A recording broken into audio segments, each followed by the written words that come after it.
welcome to my channel. If you're new, my name is Em, and I am going through all of the Disney animated movies in chronological release order and ranking them on a tier list with my husband. But before I get into our thoughts, I like to give a little history about the movies because I just feel that it gives so much context as to the time, as to the creators, as to the thought process that created these pieces.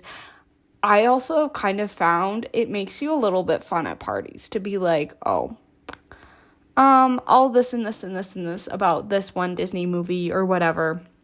So I just think it's fun to know and to whip out and just to enjoy Disney history. I don't know. So let's get into Alice in Wonderland, which has kind of been one of my favorites when I was a kid. It's my sister's favorite Disney movie by far. Alice in Wonderland premiered on July 26th, 1951 at the Leicester Square Theatre in London. My sources are saying that's how it's pronounced. I'll put it up on the screen. I would not pronounce it that way, but I'm an American. It is based on Alice's Adventures in Wonderland and Through the Looking Glass, which are both by Lewis Carroll.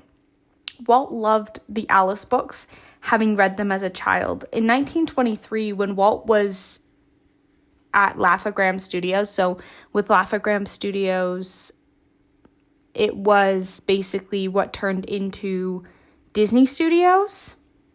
So when it was Laugh-O-Gram Studios, a short film was produced loosely based on the Alice stories titled Alice's Wonderland.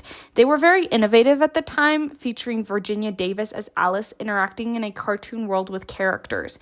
In 1924, the studio moved to Hollywood, and although Alice's Wonderland was never released, it was used to help get funding for the studio. Specifically from Universal at the time, which that's a whole story with Oswald and what happened with Universal, but that's specifically something that they showed to them. And between 1924 and 1927, the Alice comedies were produced, and there was actually quite a few of these starring Virginia Davis. So by 1932, Roy was very interested in producing an Alice movie, and so Roy was Walt's brother, who was kind of helped head the studio with Walt. But he focused on a lot more of the financials than Walt did. Walt was the imaginer, and Roy was the person who was on the ground. You know, Walt had his head in the clouds, and Roy was the one on the ground, making sure that Walt's dreams could kind of be achieved. And Roy was very interested in producing an Alice movie, and in March of 1933, Mary Pickford, who was an actress at the time, would approach Walt with a plan for a feature-length adaptation of Alice in Wonderland, which would star her as the title role and follow the format of the Alice comedies. So kind of to explain like the format of the Alice comedies, kind of have Mary Pickford as a live-action actor with animation kind of for all the other elements, which is how the Alice comedies worked. And Walt was hesitant about the project, and it was very quickly scrapped after a different studio acquired the rights to a live-action version of Alice in Wonderland. In 1936, Mickey's Through the Looking Glass was produced, which was based on the Alice novel Through the Looking Glass. And I feel that it's a very underrated short. I remember when I was a kid, I had a DVD that had Mickey's Through the Looking Glass's bonus material for my Alice in Wonderland movie. And so it was very cool to see, to watch that before and then go, okay, we're going to watch Alice in Wonderland now. And so I really like it. If you're interested in that short, absolutely check it out. It is probably one of my favorite Mickey Mouse shorts ever. It's very iconic in the way that it is, and it's kind of even referenced. No, it's not even it's fully referenced in Epic Mickey. Anyway, After the booming success of Snow White and the Seven Dwarfs, the rights were acquired for the Alice books in May of 1938. A 161-page analysis of Alice's adventures in Wonderland was compiled later that year, including preliminary ideas of the story and descriptions of each scene. In March of 1939, David Hall, a British illustrator, joined the production and worked on the concept art for the film. And the story reel featuring Hall's paintings was completed in September of 1939 as well. But Walt was not happy, saying that his paintings were too similar to the illustrations in the book, which were too complicated to animate. Like, if you've seen these illustrations, they're very intricate. I feel like they're very iconic. If you've seen if you know Alice in Wonderland and you know all these things, I feel like you've seen the illustrations, and I would agree. And I especially think that at the time it would have been very, very complicated to animate something like it was very line arty. And I feel like something very intricate in line art is very difficult to animate, especially in cell animation. Modernly, it might not be as much, but in cell animation at the time, it probably would have been very difficult. And Walt was also not happy with the first version of the script, claiming it was too grotesque and dark. And the project was slowed as Walt wanted the creative team to take some time to figure out Alice in Wonderland and what it wanted to be.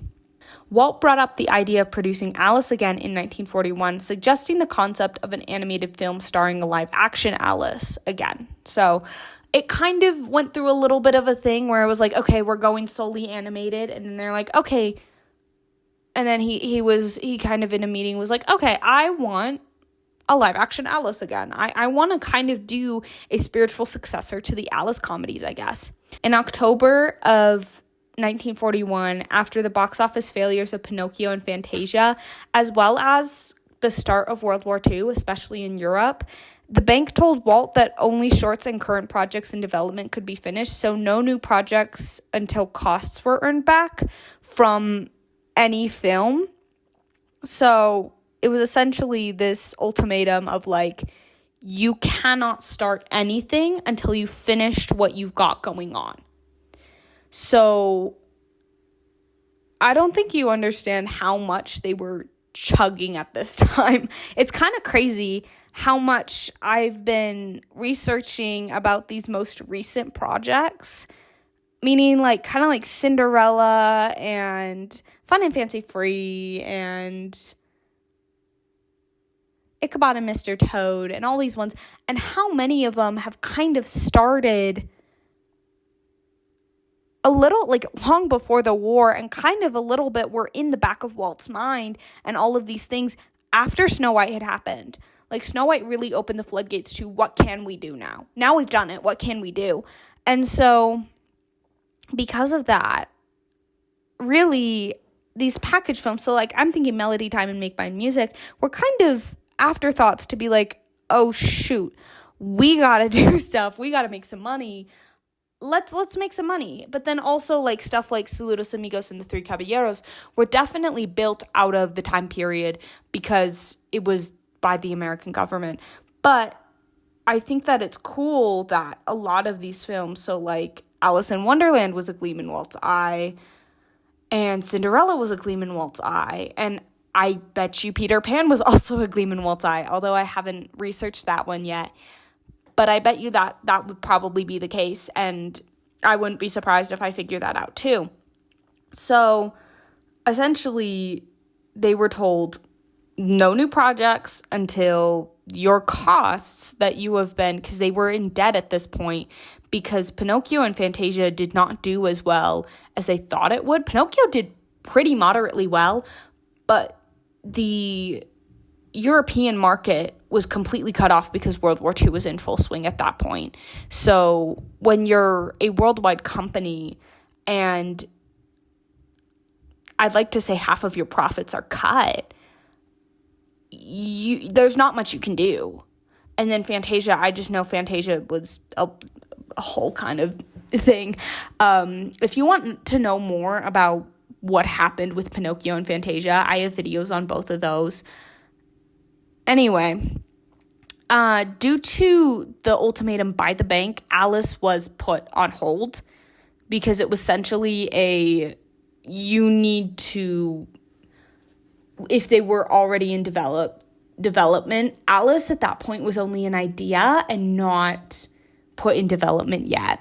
So then Walt attempted again to revive the project in mid-1943, and new storyboards were developed, but it did not move forward.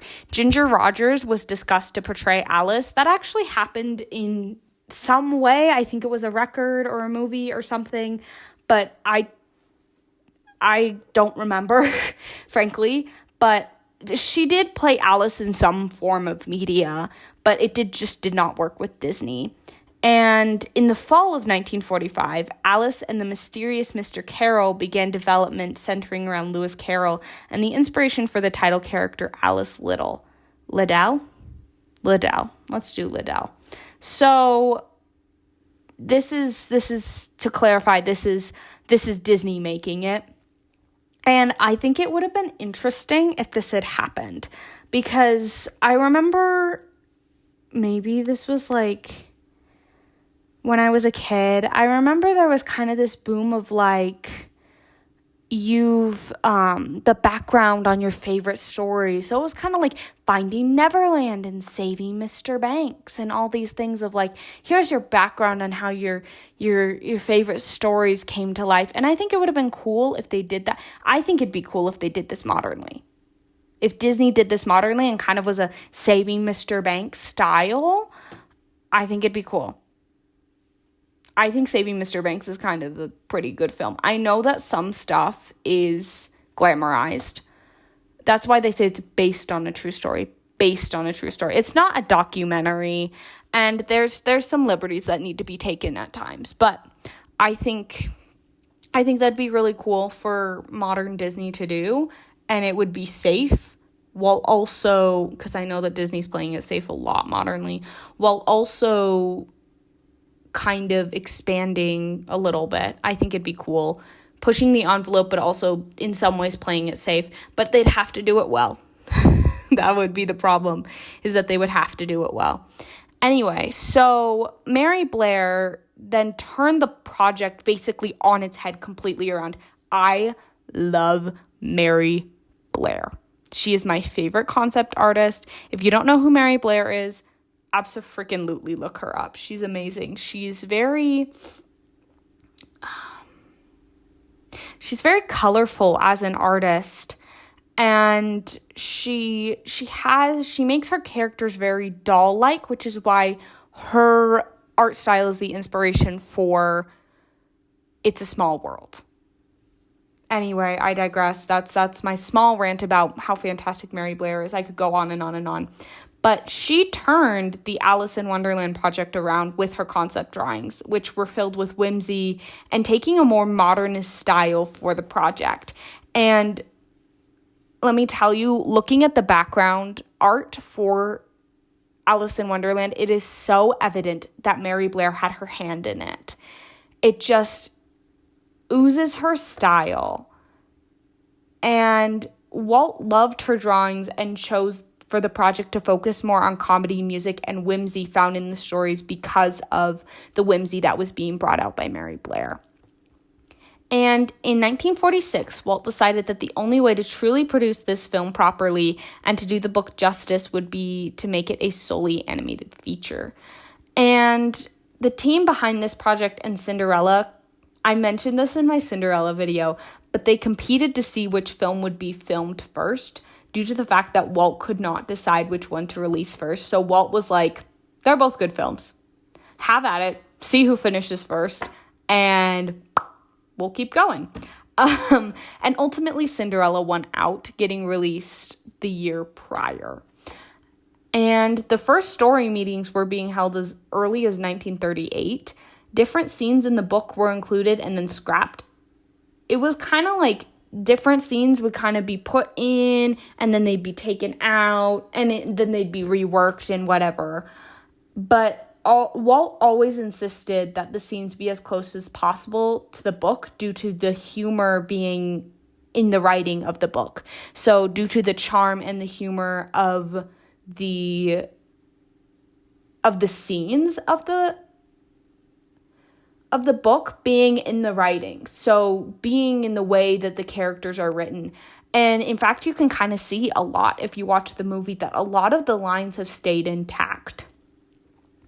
And one deleted scene that was included early on was the scene outside the Duchess's manor with the fish footman, where he is giving the frog footman the message to give to the Duchess that she is invited to play croquet with the Queen. So this is kind of the really weird scene that made me go, huh? When I was a kid. So this is a scene where Alice walks into the Duchess's house, and there's the cook who is throwing pans at the baby while the baby is crying, and then Alice picks up the baby and takes the baby because she's like, dang, this is an abuse situation. And it turns into a pig while she's leaving the Duchess's house. And I just, as a kid, keep in mind, I had never read this book. I had only watched the Disney movie. I know, it's awful. But I was given this book as a kid. I think I was an older kid when I was given this book by, like, my parents. I think it was a birthday or Christmas or whatever. And, oh my gosh. That is a weird scene. Especially when you're used to the Disney version, you're like, what the heck is going on? There's somebody throwing pans at the baby, and the baby turns into a pig? It's weird. It's weird. And I feel like this scene is cut from a lot of adaptations, because I saw a stage adaptation also when I was like a preteen-ish era, maybe 13, and I think it also cut that scene. But for the Disney one, it was cut due to pacing, because I tried to kind of cut down in my notes, but even then it ended up being long. So, and I think it was a good decision due to the fact that the scene was really confusing, especially for me as a child. Like, why was the cook throwing pans at the baby? And then why did the baby turn into a pig? Like, I feel like most of Alice in Wonderland is not explained, but that is one scene that I think has still left me bewildered.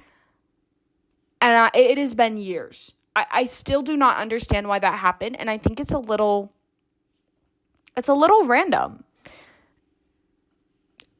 Feel free to, like, humble me in the comments about it. That's okay. I'm fine being humbled. And another scene involved Alice encountering the Jabberwocky, and a song was written called Beware the Jabberwock, but this scene was cut in order to include the Walrus and the Carpenter, which I agree with, because the Walrus and the Carpenter is one of my favorite underrated scenes. I don't know how to describe, just like the little oysters with their little bonnets, and then they got their little dresses, and they're like, yeah. And oh my gosh, it was so funny. When I was watching it with my husband, he has never seen this version of Alice in Wonderland. And he turned to me after that scene. He was like, he ate them? He ate them? And I was like, yeah, he ate them. And he was so upset and sad. And I'm like, I feel like that's what you're supposed to feel. Anyway, I digress. So the White Knight was also planned to appear as a caricature of Walt himself, and Alice would consult with him and discuss her adventure. And Walt liked the scene, but preferred Alice learning the lesson herself, which was conveyed better with the song Very Good Advice. And other characters such as the Mock Turtle and the Griffin were cut for pacing, but were included in certain advertising. Over 30 potential songs were written for the movie, some of which are featured for just a few seconds. And this is the greatest number of songs in a Disney movie to date. So, meaning, like, I don't think this means, like, soundtrack songs. I think this means, like, actually written, sung musical numbers. And yeah, the 30 potential songs, which is crazy. And Frank Churchill, who wrote the music for Snow White, was assigned to compose the film at first, but none of the songs were used for the film.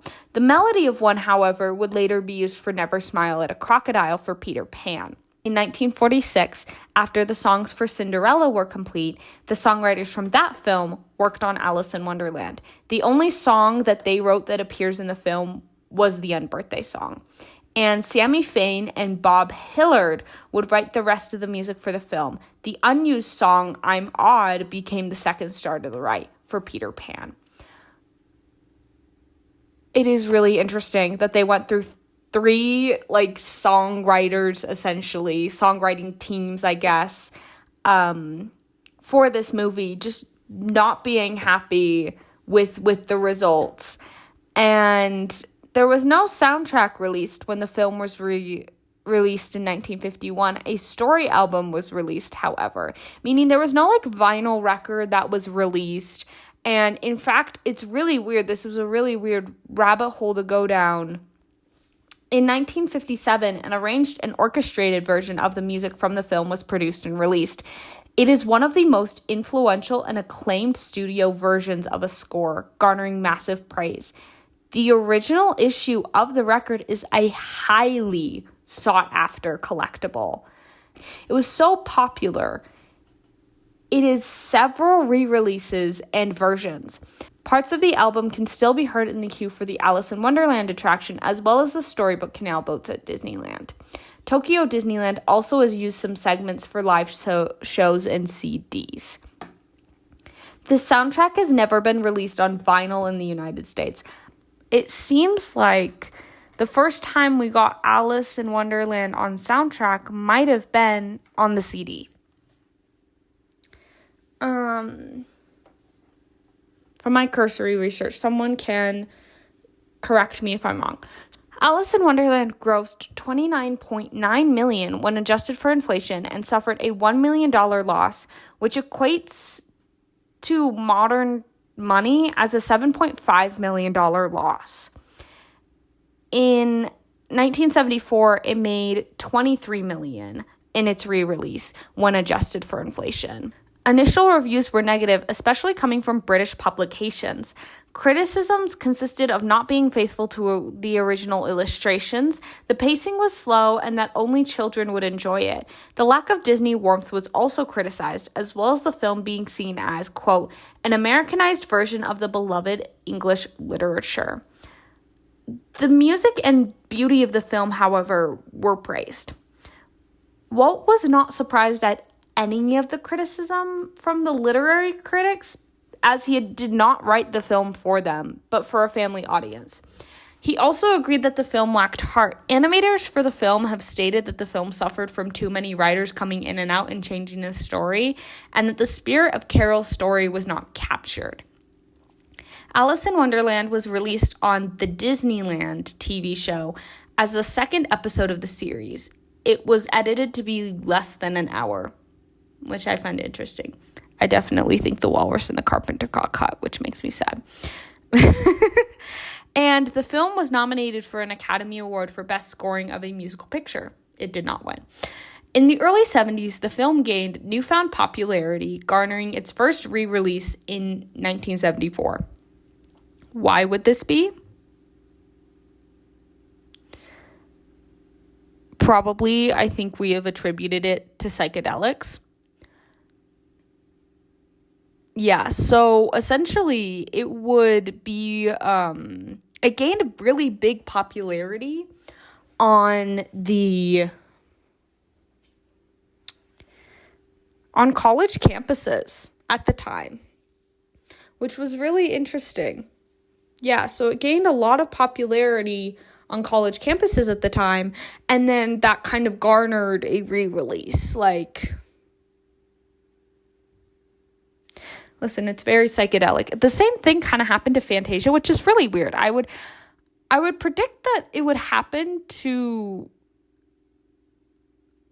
Alice in Wonderland, but not Fantasia. Fantasia, it's interesting. Anyway, but Walt wanted to use the new onset of television to advertise Alice in Wonderland. This included 1 Hour in Wonderland, which was aired on ABC on Christmas Day in 1950, Operation Wonderland, and The Fred Waring Show in 1951. So I've used some of these specials as my background footage. So enjoy this, and I will link them in the description so that you can watch them. And Alice in Wonderland was one of the first films available to rent on VHS and beta. At the time, companies were concerned with pirating material within home media, so they started releasing their unpopular titles. Alice in Wonderland was released on home video also in 1981 for its 30th anniversary. And apparently, Bill the Lizard is a henchman in the Great Mouse Detective. Okay, sorry. This is my segment that I call Fun Facts segment because I'm starting this now. So this is my Fun Facts segment, where it's facts that you can tell your friends and keep to yourself. Anyway, so apparently Bill the Lizard is a henchman in the Great Mouse Detective. I'll have to look for him when I watch, but last time I watched, I did not see Bill the Lizard. So, and Alice and other characters are featured in The House of Mouse in the movies, and they also appear in Who Framed Roger Rabbit. And this is actually really interesting. In Pinocchio, Alice in Wonderland is a book on the shelf during When You Wish Upon a Star. It is the first Disney film to feature end credits. It is also the first to feature the voice actor credits with the character they play. So before this, it would just have like a whole thing of like in fact, Snow White, I don't even think has credits for the voice actors. But with these, with other movies up to this point, I believe it has been like with the voice talents of. So at that point, it would kind of say featured, like the featuring the voices of, and it would just say the names. And so now this is like the first one to say who they are playing, who they are voicing. And the iconic characters can be met in Disney parks around the world, with Disneyland having a dark ride that follows the story of the film, the teacups at 5 of the 6 Disney parks around the world, several parades, and live productions. Disneyland Paris also has a hedge maze called Alice's Curious Labyrinth. And that's all of the lore and fun facts that I have. So I hope you enjoy my husband's and I's thoughts on Alice in Wonderland. Okay, so we just finished Alice in Wonderland, and I have to say, I love Alice in Wonderland. It was one of my favorites. In fact, I think I watched it more than Cinderella. And I knew, as much as I knew, like, the beat for Cinderella, this one I knew beat for beat for beat for beat. I watched this one so much. And this was my sister's, I think this still is my sister's favorite Disney movie. And so it's big and important, and I used to watch it a lot growing up, and there's so much to say about this, but I'm going to let you talk, and then I can rib off of you. Well, I've never seen Alice in Wonderland before. In fact, I'll be honest, I know we talked about the Tim Burton one a little bit while we were watching. I've only barely seen the Tim Burton one.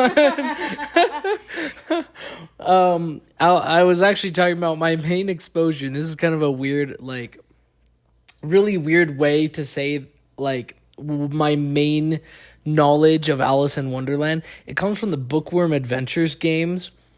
Shout outs to, like, my 3 fellow Bookworm Adventures fans, because we all know that our game's been abandoned and it's never coming back. But to the, like, 3 other guys out there who are big into Bookworm, they know what I'm talking about.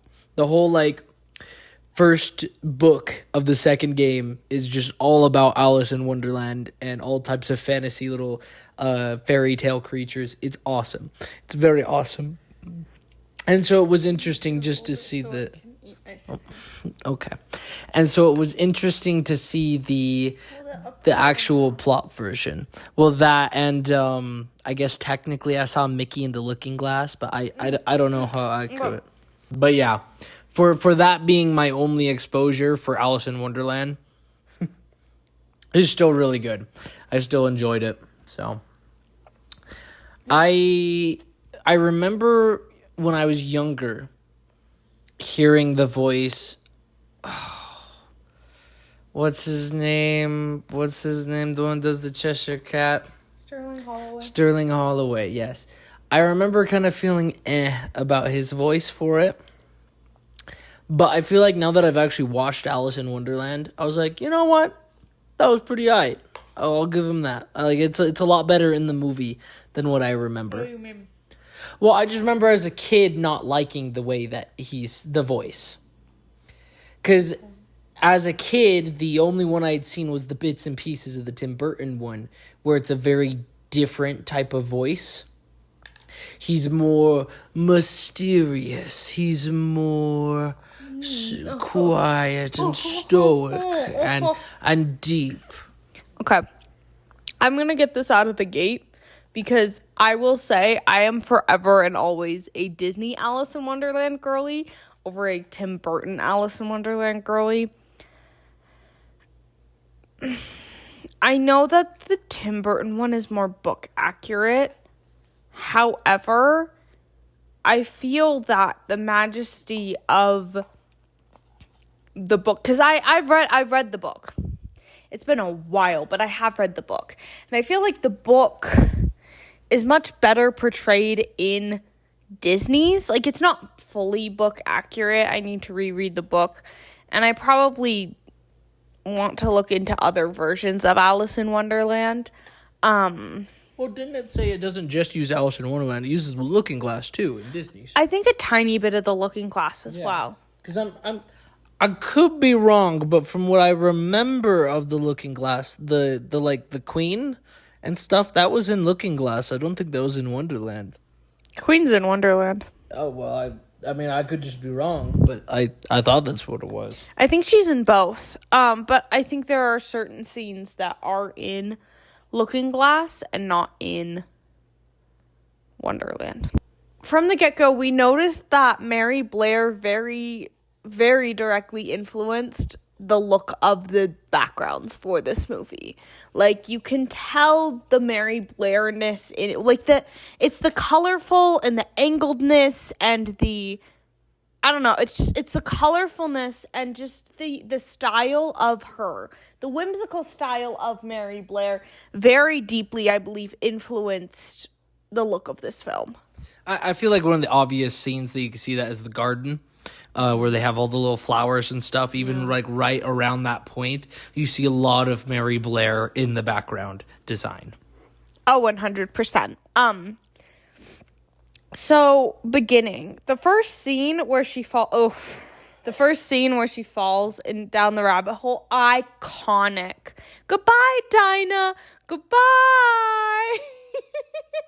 And sometimes I will quote that, and now I'm finally happy that he can understand me, because sometimes I'll go, goodbye, and he just doesn't know what I'm talking about. That's a wonderful idea. Let's change the subject. That's another one sometimes I quote. But the other thing I think is what happens right after, just like, the doorknob scene where, and then the dodo scene. Oh, yeah, no, just like everything in this movie is just so incredible and so incredibly weird. Something that I remarked to him during this is like, with Alice, it's like, Alice is like going through life as a neurodivergent child. Like, is a great metaphor for what it is like growing up as a neurodivergent child, because you just like think one way and then you have a bunch of other people getting mad at you for saying something else and something completely different and wanting to do it a different way, because that's just not how it's done. And you just don't get it. You know, like it's a perfect allegory as a neurodivergent person. It's a perfect kind of metaphor for what it's like growing up neurodivergent. But also to people who think that Alice is annoying, dog, she's not annoying. And that breakdown is totally valid because she, like, think about it, she's in a different place and everybody keeps yelling at her and she just wants to go home. Well, first she wants to find the rabbit and everyone keeps telling her, well, you know, it's a little bit of this way, a little bit of that way. Whatever way you feel follows inside your heart. And, don't bother me. So, like, I think it's understandable that she's a little bit like, I'm tired of this. Tell me where to go. And then, like, I don't know. I think that she just... What other scene did I want to talk about? Oh, I wanted to talk about the walrus and the carpenter because nobody ever talks about the walrus and the carpenter. I kind of love Walrus and the Carpenter because of the designs of the oysters. I always thought the oysters were so cute. How did you feel about Walrus and the Carpenter as a first-time watcher? The babies are so cute, and then they fetching die. And he ate them, every last one. I thought they were gonna do like a Red Riding Hood thing where the carpenter comes, he goes, the oysters, and he like attacks the walrus or something, and then they all get freed, but no, they're just dead, and then that's it. We just move on. Mm-hmm. Can I tell you something in confidence? Growing up, I thought the sauce was just like a soup because it looks like soup. And I'd never had an oyster because my mom hates fish or like any sort of, and we were always, or my parents were too frugal to splurge on something like oysters. You know, my family. So I always thought it was just soup and bread. Like a soup. What is it supposed to be? Like a sauce, like an oyster sauce. Like a sauce to dip them in. But isn't he making... Because the carpenter doesn't want to eat them. No, I think the carpenter does want to eat them, but then he gets mad that the walrus eats it without him. Oh, that makes a lot more sense. I thought it was a little bit different. No, that's what happens. So then something we wanted to talk about is something I noticed is that the walrus has kind of the same ripped up gloves that Honest John has in Pinocchio. And so something that we're kind of wondering is, or is it Honest John, or is it Gideon who has the ripped up gloves in Pinocchio? One of them. I can't remember. It might be both. I'm not remembering off the top of my head. But where the fingers are missing in the gloves. And so you know what? I'm like wondering if that was on purpose or if that was totally just like a characterization thing and not to say, y'all, this guy is real shady. But like that's something cool I'd never noticed about this film before. I mean, the way I could see it is at that time, right? It was a common depiction of like a hobo to like have fingerless gloves. We don't call them hobos anymore. Okay. Unhomed people. You can just say a homeless person. I'm going to use the terminology of the time. Hobos at that time. Because it was short for homeboys. A term that they chose to use. So I'm going to use the word that they chose to use. The hobo stereotype at that time was not having fingered gloves, right? Because it was like, oh, we're so poor, we're living off the literal skin on our backs and nothing else. We can't afford to replace our gloves and stuff. And so, and of course, being poor was often associated as a bad thing in a lot of that time. So I wouldn't be surprised. But being poor is still seen as bad. Well, but I mean, like, bad in the sense of, like, a lot of villainous, the cheat character was always depicted as poor at that time. You mentioned Honest John. It's the same way, right? He's not lavish. He's clearly broke. He's acting this way to survive. you know. And that was kind of the stereotype of homeless people at that time, is they had to be cruel to survive. And I think that might have been where those two kind of cross-lined into almost what happened here with the walrus, you know, like they were trying to lean into that imagery. And, okay, yeah. So, continuing on, like, I really do love the walrus and the carpenter. Tweedledee and Tweedledum are always iconic. I'm glad they don't overstay their welcome. And I'll be honest, they're kind of freaky in the Tim Burton version. I don't like Tweedledee and Tweedledum in the Tim Burton version. You don't like the Fat Boys? No. You mean like Pugsley? They just look like Pugsley to me. So the caterpillar, I don't know. I think the caterpillar scene is cool. I think especially like the animation effects that they make with the smoke is particularly cool. I don't really have anything else to say about the caterpillar. Do you have anything else to say about the caterpillar?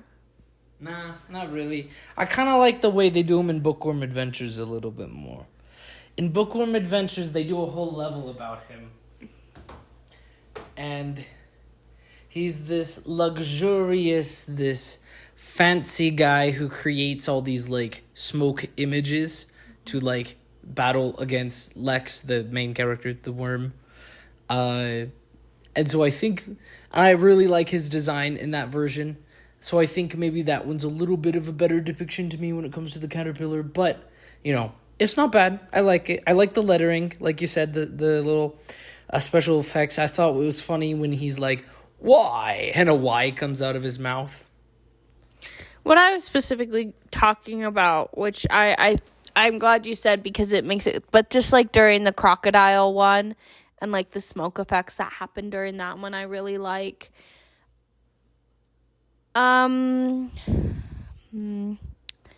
Let's see. Then it's like the house scene. I think that one's iconic. It's not my favorite part, particularly because ever since I was a child, it gives me a visceral reaction watching all of his cute little furniture get destroyed for the fire. It gives me a visceral reaction. Yep, or even when she's like crashing through his nice house, his so nice house and his so pretty house with all the pretty furniture. So the house, because like I feel like the house can be repaired, but they're like actively destroying his furniture.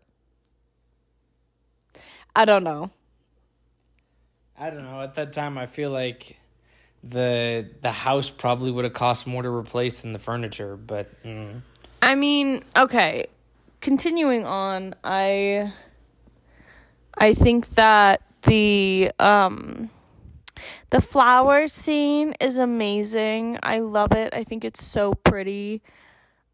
I didn't like it. I remember growing up, I did not like it when they got all mean at her. I thought it was so, like, I felt it, and I was like, I really didn't like it, and it made me feel some type of way.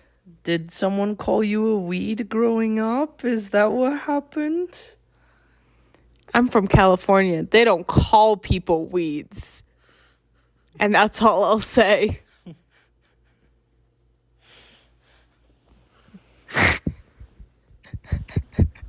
You're one crazy woman. One crazy woman. I know. I don't know why I feel so visceral during that scene, but like when I was a kid, like I don't know. I think part of it was like, you know, like the little like tiger flower thing. I think it kind of scared me as a kid. But I think there's genuinely a part, or it used to be a part in the Alice in Wonderland ride where it pops out at you. I know. I'm not joking. Anyway, no, I like the Cheshire Cat. I think the Cheshire Cat is really cool. I think he's awesome. I think he's, I don't know, it's Sterling Holloway. Like, what's not to like? And it's just like the classic Cheshire Cat. I think he's really, really cool. And I don't know how else to say it. Like, I think that his, like, everything about that is iconic, and therefore it's just hard to talk about in that way because there's so much to talk about, like the footprints part and the stand on your head part and just the well, I'm not all there either, and all these things, and I don't know, I think it's cool.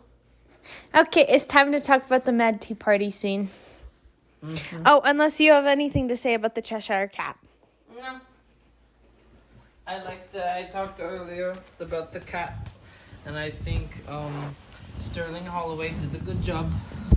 I love a good Sterling Holloway moment. Mm-hmm. I think he did a good job on the Gato voice. Okay. So, there's a lot to talk about with the Mad Tea Party scene. So, I'll let you speak. Well, I'm trying to think about what in particular to start. While we were watching it, I thought one thing I did think was funny was the different ways they do the, like, drinking tea but in an unusual way gag, right? He's like, oh, I'll have half a cup for me, and he slices the cup in half, and it fills the half that's there and is just floating in the air. Let's not talk about how that's physically probably improbable, but that's okay. Well, not just improbable, it's impossible. It's mad, is what it is. I love the part where he's pouring the tea through his collar and it's going through his sleeve into the cup. I didn't see that one. I missed that one. The one I was seeing was the rabbit when he's pouring it into his cup and then uses his ears to, like, snip the tea line, like scissors, and then it stops. And it, like, even slurps back into the cup. Okay, can I say something? I'm not the biggest fan of the dormouse. I didn't really like the dormouse growing up as a kid.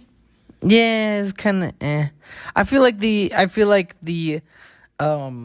both the Tim Burton Dormouse and the Bookworm Adventures Dormouse is a little bit better, in my opinion. I'm not sure about Tim Burton Dormouse, but that's okay. That's okay. I understand it has, like, book significance. I just feel like they kind of dumbed it down for this movie, and so, like, then it's not important. Yeah. They dumbed it down to the neurodivergent friend that has, like, sensory issues. And so, I don't know, like, the jam thing just feels like something you have to do with your mentally ill friend when they're having a breakdown. Does that make sense? Give them their plushie, their shark plushie or whatever. It feels like the random instructions, like when you're in a friend, like with Alice, it feels like the first time a friend comes over and your friend starts having a panic attack, and then you have to do the random thing that helps them calm them down. It felt like that. Yeah. Anyway, I don't know. I really love the scene because then the White Rabbit comes in and it's all the butter, mustard. Now let's be silly. No. Yeah, don't let's be silly. Or whatever he says something like that, something strangely non-grammatical. But butter, jam. Yes, we need the jam. Sugar, 2 spoons, please. They puts the spoons in. Yep. What? I could have sworn that maybe I'm getting my wires crossed because he says it's a gift. I could have sworn he said it was from a family member, like the White Rabbit, but I guess I'm wrong. I don't remember. So I don't remember that part of the scene at all. I remember him saying he was sad that it was his watch, but that was all I remember. Because it was an unbirthday gift. Unbirthday gift. Anyway, so I don't know. I think it's just such an interesting scene where so much happens. One other part that I think is funny is when he spoons all of the sugar into her tea and then she just, like, gets a face full of sugar. I think that's funny. I'm trying to think. Clean cup, move down. And she's like, but I barely finished my cup of tea. What else is there? Oh, let's change the subject, which we talked about earlier, but I want that unbirthday cake so bad. It always looked so good. Maybe I'll make it for your unbirthday. Oh, my unbirthday is tomorrow. Maybe your next unbirthday. So, Thursday? Mm-hmm. We'll make it on Thursday. And then after that, after that, we get all the cool little animals that she meets. And I love that scene because I think the animals are so cool. You got the eyeglass one, and then you got the little mirror guy, and then you got the little... The duck horn things. Yes, they look like the bicycle horn, like the... or whatever it is. Mm-hmm. And then you got the little frogs. Yes, the frogs. Oh my goodness. And then you got the little sign guys. The little hammer guy and the little writing guy, the little pencil guy. Guys? No. The mom, what's the other word? The mom. It was mom something. Mom broths or whatever it is. Yeah, that sounds right. I think they look like, okay, you remember those smiley face pens back in the day, like in the early 2000s? Mm-hmm. I feel like it looks like those. To me, they just look like, I know you haven't played this game. In Ika-chan, there's a bunch of like sea anemone that look exactly like how they do. Is that an anime girl game? It is not an anime girl game. You play as a little alien squid who gets dropped and lost in the ocean, and they talk to sea anemone to try to find the way home. It's good. I have it on my 3DS. I let you play it. It's like a 1-hour game at most. Okay. Anyway, so then the what's it called? Then you got the shovel guy who's cool. And then you got the meanie little broom guy, which I always thought he kind of looked like a lion. I thought he looked like a dog. Oh, he kind of looks like a lion to me. Anyway. And so then she sings her little song, which is so valid that she's crying and everything. And then, like, honestly, seriously. And then we go to the, And when she was like, oh, I'm so good at giving advice to myself, but I'm so bad at following my advice. I was like, dang, girl, that's literally me. which is, like, genuinely felt. Anyway, so then we get to the Queen of Hearts, which is the iconic part. And tell me why I heard the stirrings of that stupid bird in two birds. The stupid bird is haunting me. I like the bird. The Queen of Hearts. And I think it's good. I think that the Queen of Hearts is very iconic. And I love her. Also, Short King, snap for Short Kings, literally. Yep, literally my Short King. Literally my Short King. And the King. Hooray! I always think that's funny. And then, I don't know. I think that's just, I think it's good. I think it's good. I think it's really funny that the same person who voices the fairy godmother voices the Queen of Hearts. So quickly after the fairy godmother, she's like, nah, dog, I'm gonna be the opposite of the fairy godmother. I want to be evil. I'm gonna be awful, and I'm gonna have a really bad temper. And there's more that I could say, but also I feel like there's not more that I could say about just like all of that. Is there anything you want to say? No, I liked that scene. I liked the way that the hedgehog and the flamingos were drawn. They both were drawn pretty well. I liked that. And the one, the flamingo that was being a punk, was also being funny. I liked him. I was kind of frustrated with Alice, but I thought that when he was holding Alice like a club, that was kind of funny. That was kind of funny. Also, I find it interesting that they play croquet with a flamingo because that doesn't make sense. It's croquet. Croquet is a mallet. Right? Do you play croquet with hedgehogs? No, but I feel like croquet... Well, like, I feel like flamingos more lend themselves to, like, putt-putt or, like, golf. Not really. Yeah, I'm not sure. They're shaped like a putt-putt. Yeah, I guess, like a golf club. But, you know, you got the flat part of their head. That's what they're using as the mallet.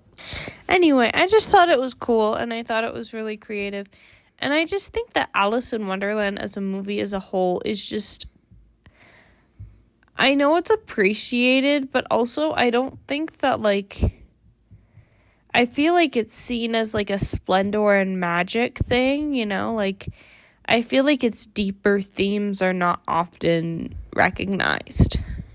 You know, like, Alice is really going through this journey of self-discovery and all these things, and it's really interesting. And I think, like, in a way, it is an allegory for growing up and how it feels growing up. Does that make sense?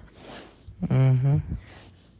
But, yeah, I don't think I really have anything else to say about the movie other than I really like it, and I think it's going in, how would you feel about A tier? S tier? I think S is definitely too high in my opinion. Really? Because I think it's a perfect movie. I would say it's a good movie. I would say, but I've talked about, for me, I like when my characters have a little bit more meaning. And I know that's the point of Alice in Wonderland, is it's a lot of nonsense. That's okay. I'm okay with admitting that that's not exactly the right type of plot for me. It was good. It was good. I'm willing to admit it was good. I think I would say low A at most. Mm-hmm. Low A? Mm-hmm. Low A. Yes, low A. Well, I'm sorry. I'm putting it...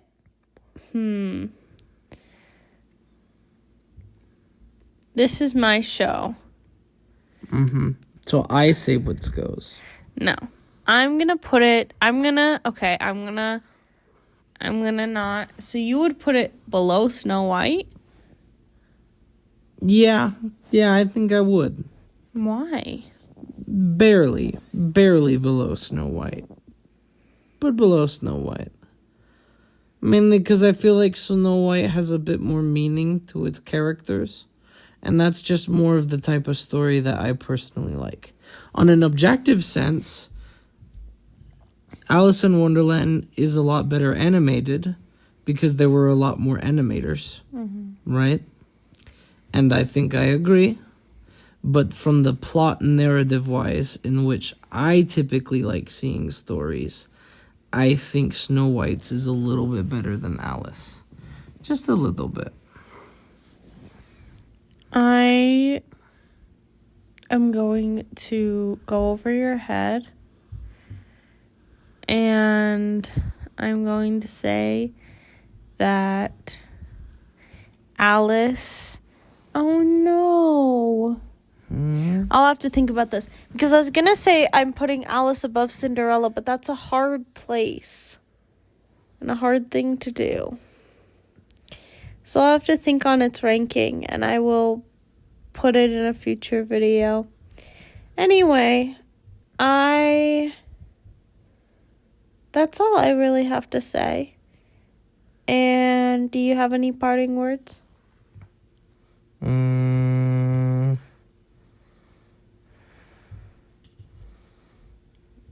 I can't remember any good quotes other than excellent. We'll change the subject. No, it's let's change the subject. Close enough. A very merry birthday to you. A very merry birthday to you. You're not gonna sing? Very merry on birthday to you, to you. A very merry on birthday to you. Okay, we have just wished you a very merry unbirthday. If it is your unbirthday, merry unbirthday. A very merry unbirthday. And if it is somehow your birthday, happy birthday. Thank you so much for watching, and I hope to see you next time. Goodbye. Bye-bye.